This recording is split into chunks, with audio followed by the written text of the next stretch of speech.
So, good day everyone.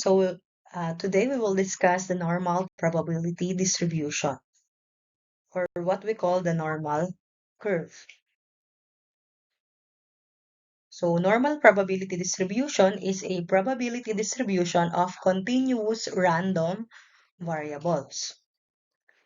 So, it is used to characterize complex constructs containing continuous random variables.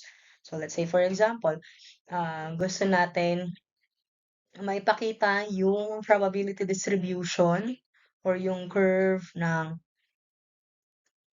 height or weight ng isang bata. Yan.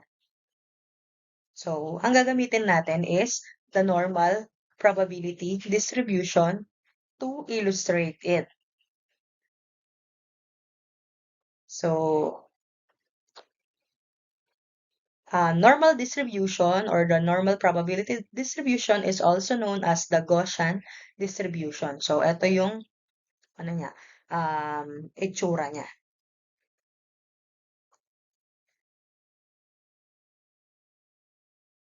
So, ito yung itsura ng ating normal probability distribution.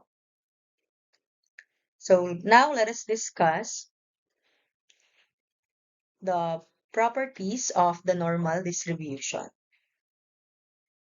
So the first is the normal distribution curve is bell-shaped. So yung itsura ng ating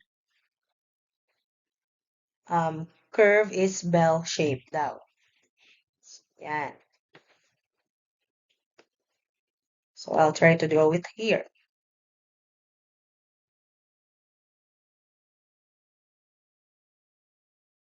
So yan yung itsura ng ating normal probability distribution. Or they also called it Gaussian distribution or the normal curve. Next property is the mean, median, and mode are equal and located at the center. So, ibig sabihin nun, makikita natin yung mean, median, and mode dito sa gitna. So, it coincides at the center kasi equal lang silang tatlo. Next, the normal distribution curve is unimodal. So, when we say unimodal, iisa lang yung mode niya. No? Yung normal curve natin ay isa lang ang mode. That is called unimodal.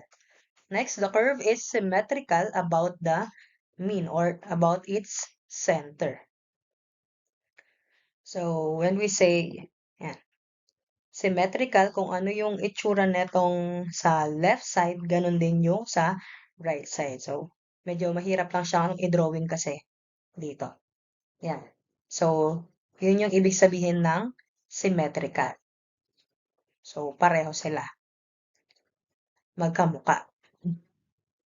Then, the curve is continuous. Yan. So, kaya natin ginagamit ito.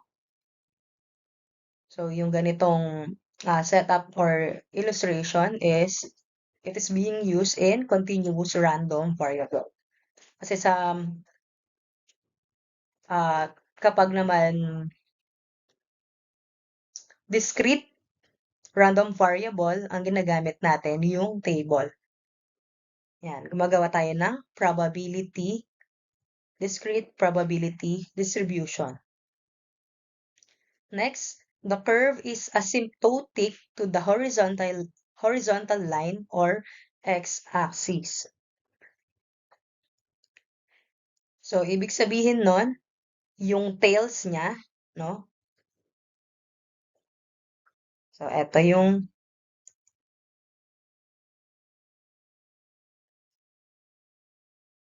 kanyang tails.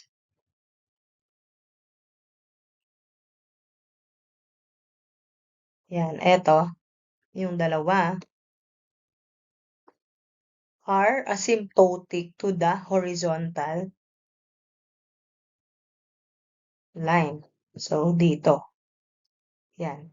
Asymptotic to the baseline or the x-axis or horizontal line. Ibig sabihin nun, they will not touch, no? The tails will not touch the horizontal line or the baseline. So, kahit i-stretch natin yung curve, yan. Kahit stretch pa natin yan, no? Iusog pa natin yan doon, hindi siya magta-touch doon sa baseline. So, it will never touch the baseline. So, yun yung ibig sabihin ng property na yun na the curve is asymptotic to the horizontal line or x-axis. Next, the total area under the normal curve or the normal distribution curve is equal to 1 or 100%.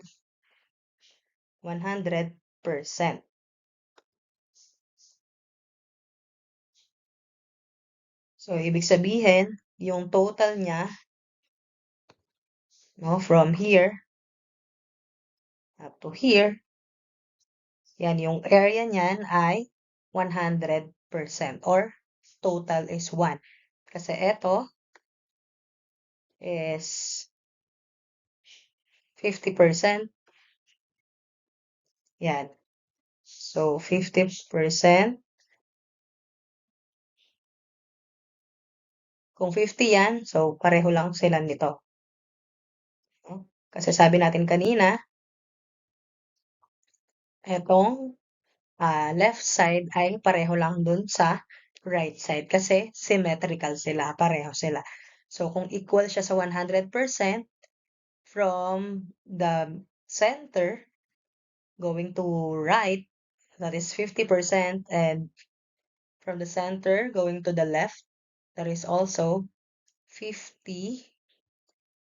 That is also 50%. So, yan. 50% din to.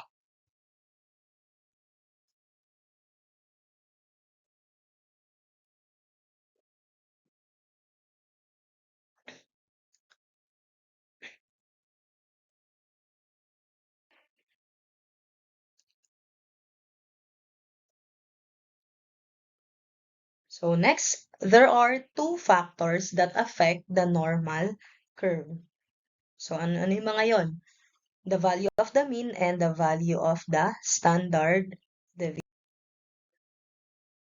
Okay, so let's say for example, mas mababa naman yung value ng ating mean. So drawing lang ulit tayo.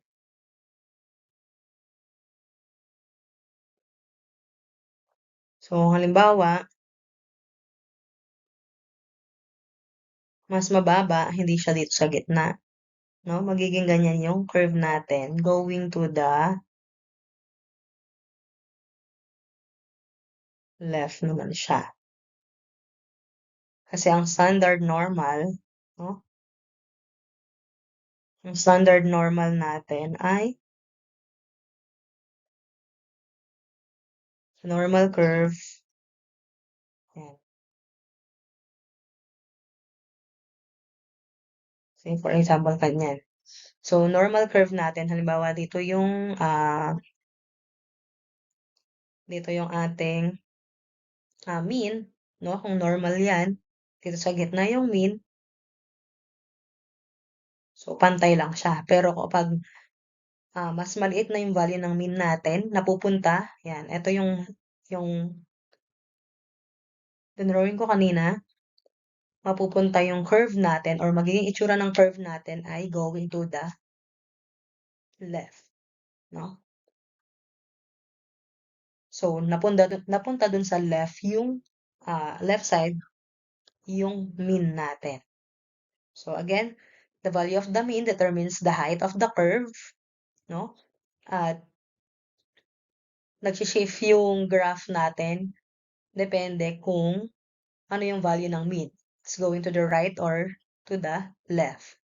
While the value of the standard deviation determines the shape of the graph, no? If it is wider or skinnier, no? Kapag mas mataas ang value ng standard deviation, the shape of the curve is short and wide, while if it is a smaller value, it is skinnier and taller.